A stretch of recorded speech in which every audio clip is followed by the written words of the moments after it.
Say hi to the camera, Bonnie.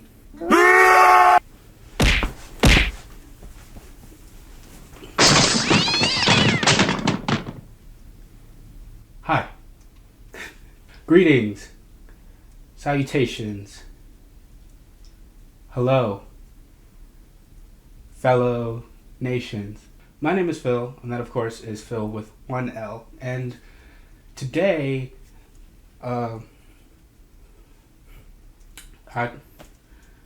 I found something weird, guys.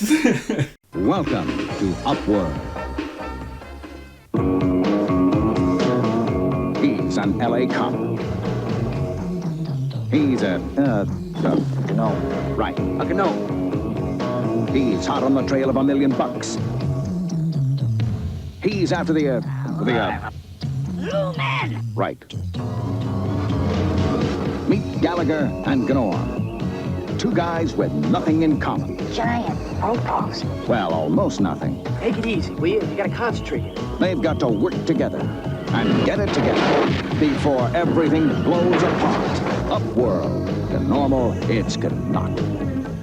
So Upworld, also titled A Gnome Named Norm, or A Gnome Named GNOME, according to the movie. It is a 1990 buddy cop fantasy film starring Anthony Michael Hall from The Breakfast Club, 16 Candles, Weird Science, most recently Halloween Kills. Yeah, that Anthony Michael Hall. He plays a detective who teams up with a gnome who just so happens to be the lone witness to a murder.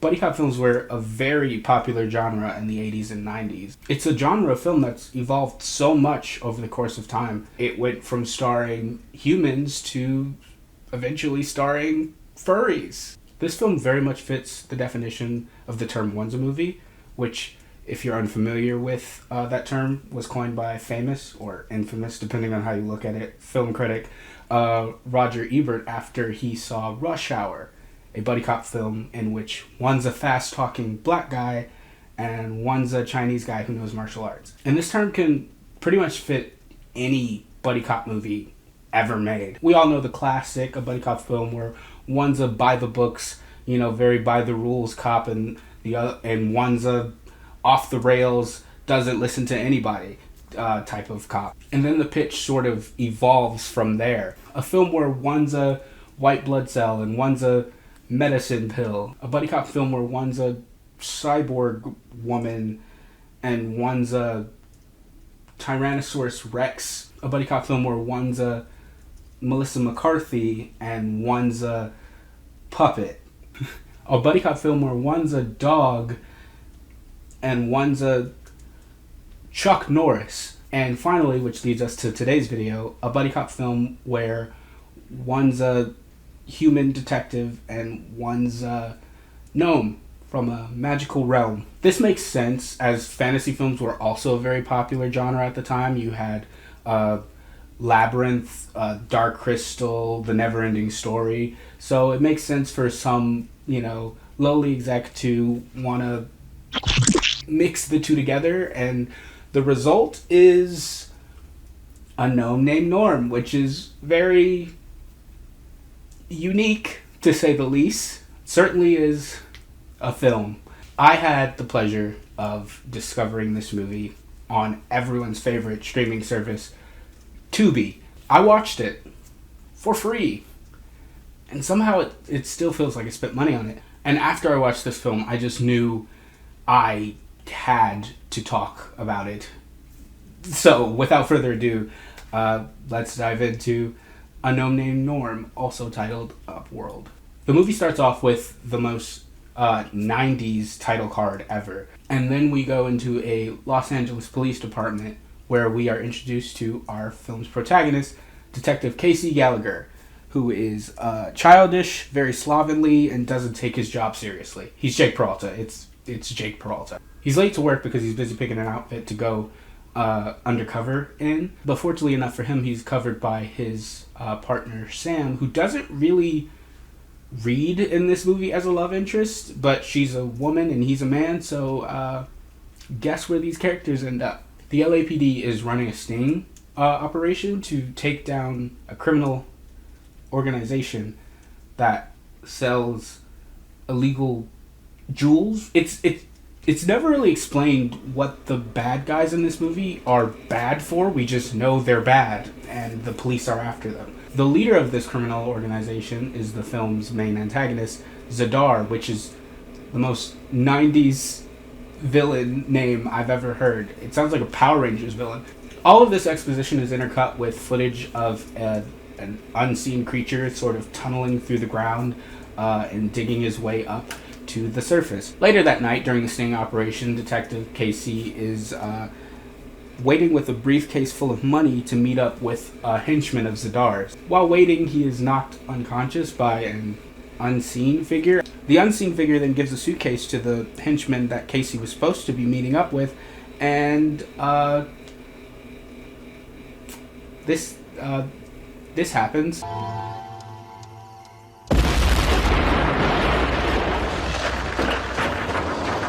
Yep, he blew up, which is certainly a way to kill someone. It explodes, and a high-pitched ringing is heard as the unseen shadowy figure disappears into the darkness. The creature we had been following earlier, we see his head sticking up out of the ground, and he has witnessed everything that just went down in this scene, and that's going to be very important. The rest of the police show up, along with the chief, who tells Casey to just rest while the other detectives take on the case, to which Casey objects. He goes on to peruse the scene of the crime to figure out what happened, and finds a bag with a shiny jewel inside. The creature, and I know I keep calling it the creature, I will wait to call him by his name when we get to that point. The creature follows Casey as he pulls off in a convertible with a license plate that says Oink, which is a really strange self-own, and as Casey heads home, we see a mysterious black car trail behind them. In his garage, the creature attacks Casey, but Casey manages to subdue it and put it in a cage, and we finally get to see this thing up close. Holy shit. That is not what a gnome looks like. No, that is not what a gnome looks like. That's not what a gnome looks like. That's not what a gnome looks like. I don't care if there's some ancient folklore book that says that this is what actual gnomes are, alleged to look like. That's just not what a gnome looks like. I mean, look at it. Now might be an appropriate time to talk about the film's director, Stan Winston, a pioneer in the Hollywood makeup industry. The man has worked on many of the greatest films of all time. The Aliens franchise, The Terminators, the Jurassic Park trilogy, Batman Returns, Edward Scissorhands, The Bench Warmers. You don't mess with the Zohan. Okay, you get my point. Winston won 4 Academy Awards for his work over the course of his career. And when he finally gets to helm his own feature as a director, this is his second feature. The film he directed before this was Pumpkinhead. But he finally directs a second film, and he is in control of every creative decision, presumably. And this is what he comes up with. A reject Gelfling from the Dark Crystal films. I mean, don't get me wrong, it's not terrible creature design. It's just very uninspired for one of the most creative and innovative people in the makeup and special effects industry. It was a very unique choice to give it lips and human teeth. It's always a great idea to give something human teeth. Casey is left watching the creature, who lulls him to sleep with magic yawn, or it just might be a regular yawn. I have no idea. The gnome power set in this movie, extremely vague. The creature escapes, but Casey manages to beat him to the jewel that he's after, and threatens to eat it unless he is told what is happening. No! What was that? You spoke! No eat lumen! Also, another interesting side note, this thing is voiced by Rob Paulson. You know, Donatello, Yakko Warner, Carl frickin' Weezer. I just thought of something just really funny. So recently it was announced that Disney for their upcoming live-action remake of Snow White and the Seven Dwarfs. It was announced that Disney is going to change the mythical creatures in that film from being dwarves in order to not offend those living with dwarfism. It hasn't been announced yet what they're replacing the dwarves with, but it would just be extremely funny if it was Snow White and the seven gnomes, and it's just seven of these things running around with Rachel Zegler. Casey takes the creature back to the scene of the crime to figure out any more information. Sam shows up to the park after Casey calls her, and he tries to show the creature to her, but he's so fast that he manages to evade her sight. Right behind you. Turn around, he's right behind you. Stand still! And then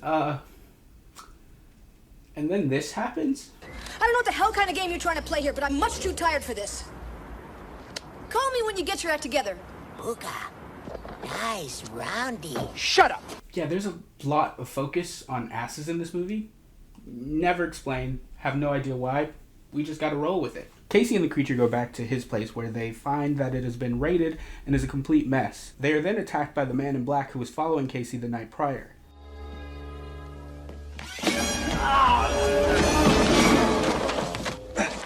I'm sorry. There's just something about ragdoll physics that tickle my smooth brain. Just look at the way his body flies. The man in black attacks Casey knowing that he's a cop, but don't worry. The creature comes to Casey's defense. How, you might ask? Is he magic? Does he cast a spell? Is he super strong? Does he pick the man up and throw him across the room? No, not at all. He eats his ass. Dead ass. Very weird reaction coming from the man in black. It almost kind of seems like he's enjoying it. Just a little bit. And yeah, don't worry. This isn't the last of the ass motif. There's still more. So the guy gets away with the lumen, leading Casey to ask the creature if that is the culprit of the guy who blew up the other guy. The creature says yes, and they go after him. So they go to the beach where they begin a stakeout for the henchman that helped set up the very meeting from the night before. Set up the deal with the dart. Now, if we're lucky, she'll lead us to our man. Come on, concentrate now. This is a stakeout.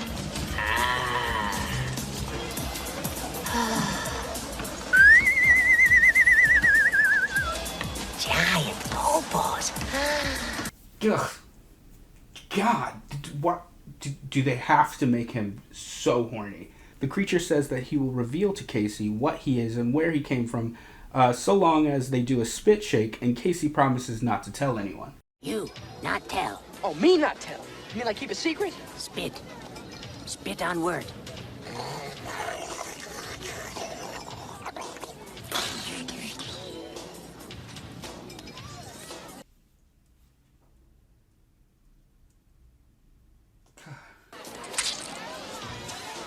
Puny spitter. The creature reveals that he is a gnome from the underworld and that his name is Norm. Roll credits. What are you? GNOME. A gnome. And can you grant wishes, gnome? No, can you? Wise ass, huh? All right, so you're a gnome. What's your name, gnome? GNOME. Gnome. Right, I'm gonna stake out with a gnome named Norm. Yep. Stakeout. First of all, if you were a gnome, you would know that the G in gnome is silent. It's gnome, okay? No, it's cannot. Don't push it with me. Norm reveals that every 10 years, a gnome warrior must bring the lumen to the surface, or upworld, roll credits, and they must recharge it using sunlight as it is their source of light and grows their food. If the lumen dies, so does the entirety of his people. Norm then lulls KC to sleep with another magic or normal yawn.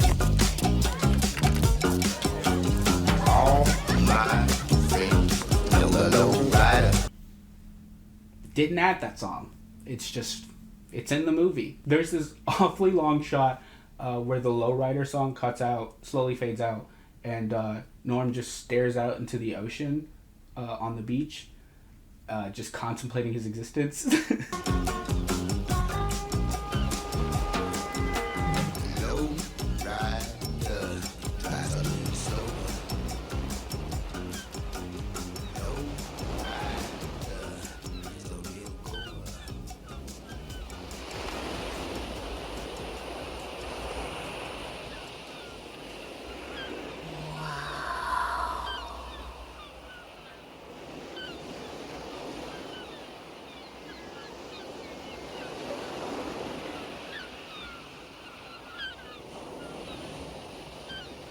The henchman leaves the beach as Casey wakes back up.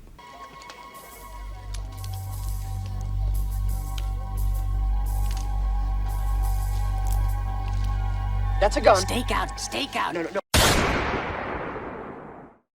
This movie could have been over very quickly. I'm just saying. Also, it's never revealed where he got that gun from. They follow the henchman to a Chinese butcher shop. 1 leg of lamb and 4 pounds of ribs at the baby backs. Chung! Chung, is that you? Chung, I missed you in Vegas last week, baby. What happened to you? Listen, I ran into Ching. He said you were with Chang. I had no idea what to think. Reggie. Product of its time? For some dumb reason, Casey reveals to the henchman that he's actually a cop, and the henchman begins to whoop his ass. Appropriate response. I don't know what he thought was going to happen. The henchman sees Norm and thinks that it's Casey's child and tears into him for being a bad parent. It's just strangely wholesome. That's your kid? Not mostly, no, not mostly.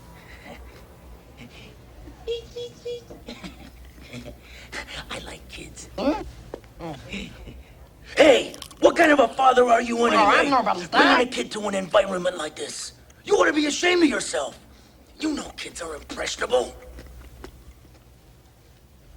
You don't see very well, do you? The henchman contacts Zadar, who tells him to kill Casey, but before he can do so, Norm intervenes. Wait, what's gonna happen? Wait, no.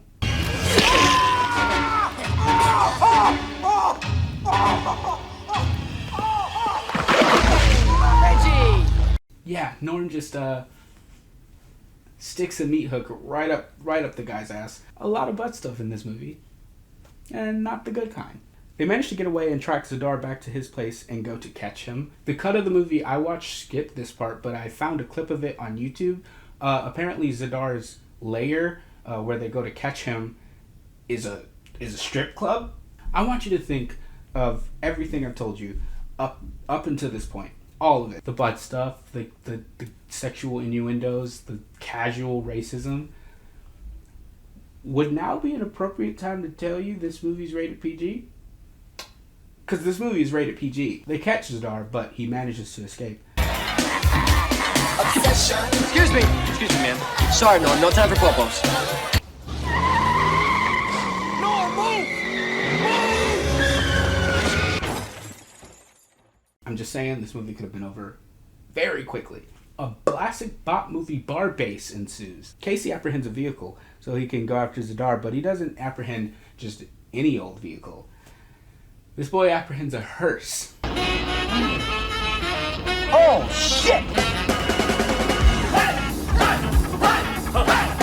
What the hell? And he's still in the car, and it's not until well into the chase where he's like, whoa, this is a hearse, which is ridiculous because of course you stole a hearse. How do you not know you stole a hearse? It's a hearse. We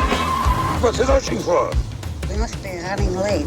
And these poor people. I mean, imagine you're in a funeral procession and you're on your way to bury a loved one, and then all of a sudden the car starts swerving. You're in the middle of a car chase and Grandpa's body is missing.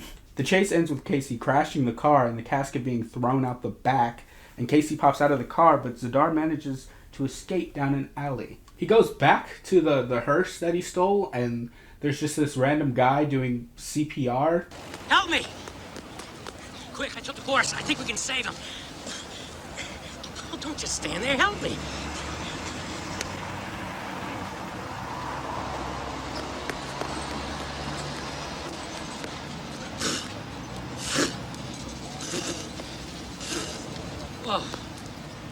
Casey goes to jump the fence, but he is stopped by Sam and another detective named Derek, who I'm just now mentioning because he has absolutely no personality outside of being a jerk to Casey and wanting to sleep with Sam. The chief chews Casey out for his actions and suspends him. Meanwhile, Norm follows Zadar all the way to a hotel, but is unable to get inside and has a panic attack from sensory overload.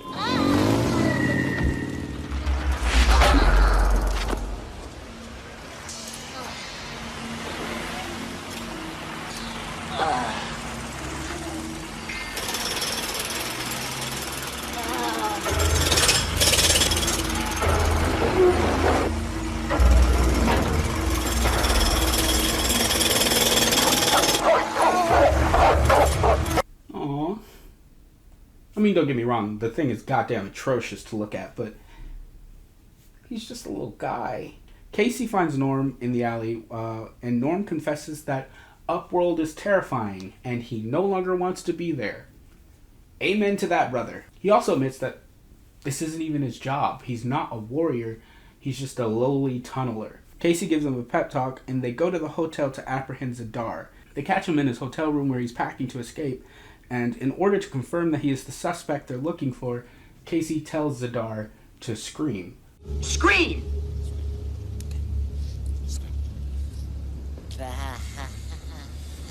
Again, louder. Louder!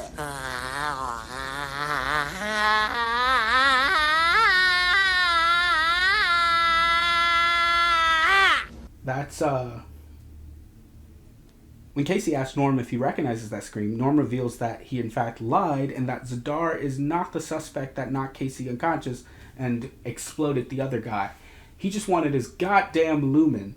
Norm attacks Zadar, who then grabs him and dangles him over the balcony, but before he can drop Norm, he is shot and falls, but not before having the funniest reaction to being shot ever.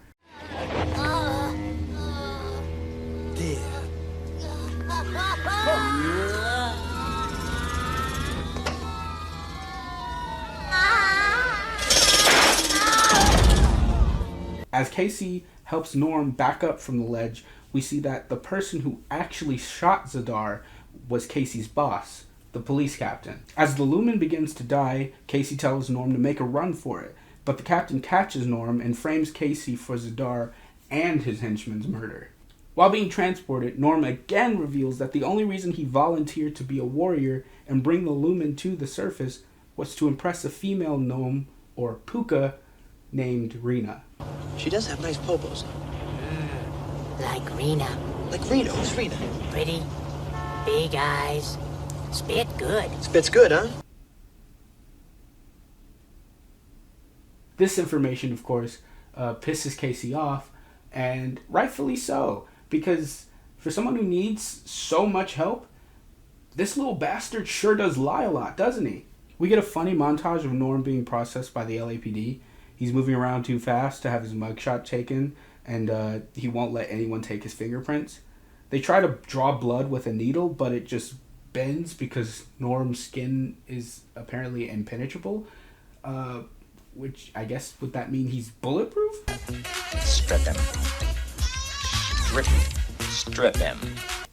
This movie has some weird line deliveries. You want to handle this one? Good luck getting your finger up there. I mean, did you see what he did to the needle? There's a moment where Sam walks in and Norm is completely naked with his Ganassi hanging out.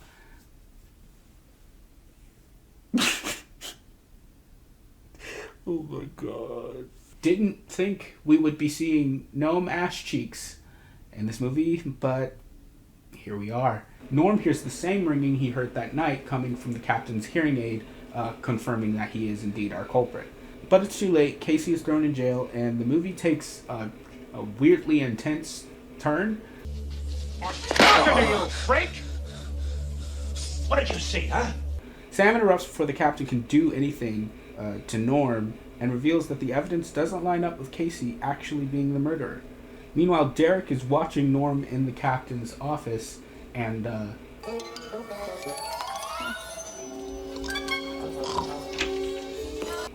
why is he naked? Doesn't matter. Norm pops out of the window and makes a run for it before they send the hounds after him.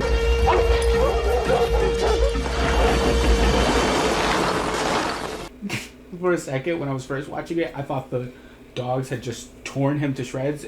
That could have been intentional, but no, it just turns out that Norm dug a tunnel and head straight to Casey's cell. Sam is there, and they manage to convince her that he's innocent. Sam distracts Derek, who managed to get dressed really fast, while Casey and Norm head to the parking lot. Casey looks in the captain's car for the briefcase of money, but it's empty, and the captain enters the parking lot. Norm hides in the back seat while Casey keeps his distance. With a plane ticket in one hand and the lumen in the other, the captain makes a break for it. Casey and Sam follow suit, figuring that he will lead them right to where the money was hidden.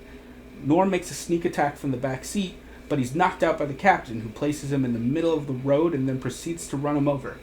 Norm hops out from underneath the car and crawls to the side of the bridge and kind of like falls unconscious. Casey and Sam arrive at the park, and Casey finds the briefcase underneath the merry-go-round, but before he can grab it, the captain finds him and holds him at gunpoint. He reveals that the reason he did all of this was so that he can get the money because, quote, it's more than he ever got in his 25 years working for the Force. Casey tackles him, and they begin to tussle and chase each other all over the park. Sam tries to help, but the captain gets the better of the both of them, preparing to shoot them. Norm comes to the rescue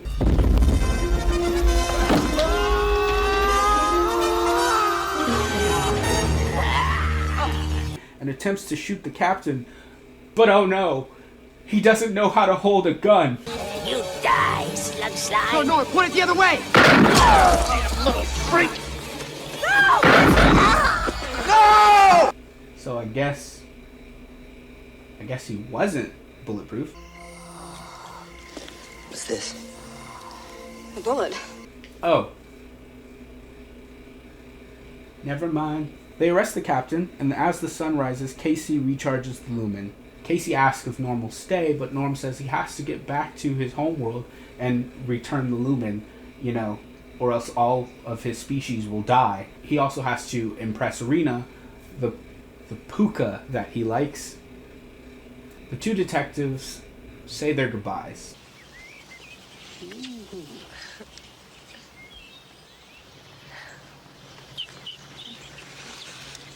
Enough. Enough! Oh, I bet it feels like kissing your grandma's couch. Not the one covered in plastic, but the one with the cracked yeah, that one. Norm tunnels his way back to the underground, leaving his two friends behind in the upworld. Again, I feel like I have to keep saying this. This next part, completely unedited by me, these are the final moments of a gnome named Norm. Enjoy. Just two of us.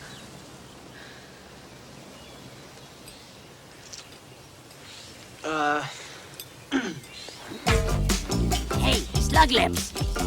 Something wrong with you? Make her toes curl.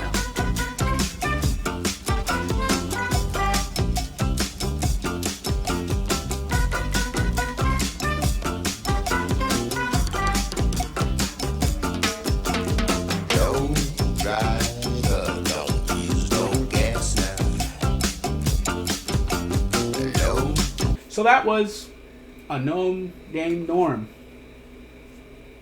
Indeed, a movie. This movie is mercifully short, and even yet, that still doesn't atone for its crimes. Yeah, this is what happens when you take two vastly different genres, like the buddy cop film and the fantasy film, and try to merge it into one. I don't even know if you could really say it is a fantasy film. The only fantastical aspects of it are Norm and the lumen. Outside of that, it's just a kind of paint by numbers cop movie, 90s cop movie. We never see any other gnome. It's just Norm. We don't see his world or any other creature. We just see Norm and his magic rock that he has to charge with the sun, and that's it. One of my friends came up with something really funny, and I want to credit them. Shout out to Morgan.